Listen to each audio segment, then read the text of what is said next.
একজন নারী যিনি ছিলেন প্রাচীন মিশরের রানী। রাজপ্রাসাদের রাজকীয় সোনালী জীবন, দাস দাসী, যশ খ্যাতি সবই ছিল তার পায়ের নিচে। তার নাম আসিয়া বিনতে মুজাহিম আলাইহিসসালাম। তিনি ছিলেন মিশরের রাজা ফেরাউনের স্ত্রী। ফেরাউন একজন জালিম বাদশাহ। সে নিজেকে বলতো, আমি তোমাদের সর্বোচ্চ প্রভু। সূরা নাজিয়াত আয়াত নাম্বার 24।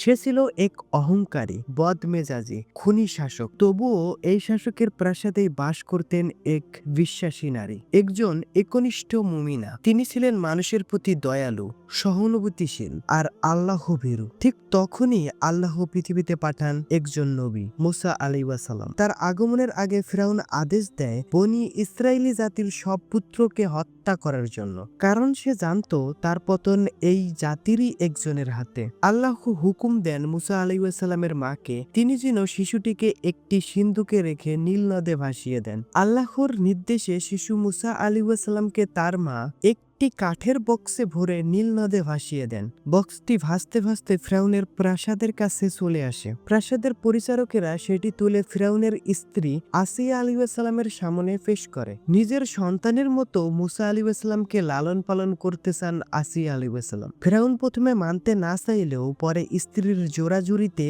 রাজি হয়ে যায়। আল্লাহ বলেন, ফিরআউনের স্ত্রী বলল, এই শিশু আমার ও তোমার চোখের শীতলতা, তাকে হত্যা করো না, হয়তো সে আমাদের উপকারে আসবে, অথবা আমরা তাকে সন্তান হিসেবে গ্রহণ করব। সূরা কাসাস আয়াত নাম্বার 9। শিশু মুসা আলাইহিসসালামকে নিজের সন্তানের মতো ভালোবাসতে থাকেন আসিয়া আলাইহিসসালাম। তিনি মাতৃত্বের স্বাদ পান, লালন পালন করেন মুসা আলাইহিসসালামকে। যখন মুসা আলাইহিসসালাম নবুয়ত পান এবং এক আল্লাহর দিকে মানুষকে ডাকেন, তখন আসিয়া আলাইহিসসালাম ঈমান আনেন। তিনি আল্লাহকে মানেন, নবী মুসা আলাইহিসসালামকে মানেন এবং প্রত্যাখ্যান করেন তার স্বামী ফিরআউনের ভ্রান্ত বিশ্বাস। ফিরআউন বুঝতে পারে তার স্ত্রী তার আদেশ মানছে না। সে তাকে বোঝাতে চেষ্টা করে, ভয় দেখায়, তার রাজত্ব, ক্ষমতা, বিলাসিতার কথা বলে। কিন্তু আসিয়া আলাইহিসসালাম ছিলেন পাহাড়ের মতো অবিচল। অবশেষে ফিরআউন আদেশ দেয় আসিয়া আলাইহিসসালামকে হত্যা করতে। তার সৈন্যরা আসিয়া আলাইহিসসালামের হাত পা বেঁধে উত্তপ্ত সূর্যের নিচে ফেলে রাখে। তার দেহ ক্ষত বিক্ষত করা হয়, কিন্তু তিনি কখনো ধৈর্য হারাননি, কখনো ঈমান ছাড়েননি।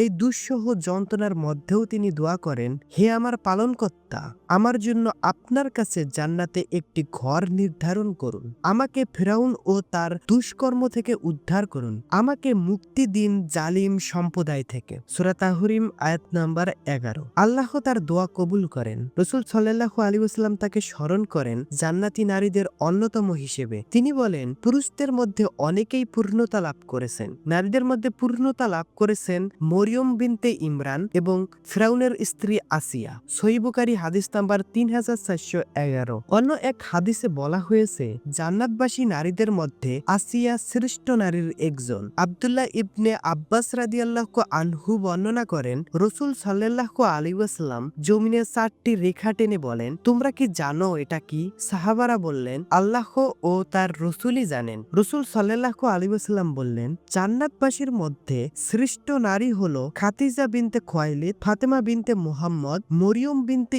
ইমরান ও ফিরআউনের স্ত্রী আসিয়া বিনতে মুজাহিম। মুসনাদে আহমদ হাদিস নাম্বার 2903। আসিয়া আলাইহিস সালাম একজন রাজরানী, যিনি বেছে নিয়েছিলেন জান্নাতে আল্লাহর পাশে একটি ঘর। এই ঘটনা আমাদের শিখায়, যার ঈমান আছে তার কাছে দুনিয়ার রাজত্ব তুচ্ছ।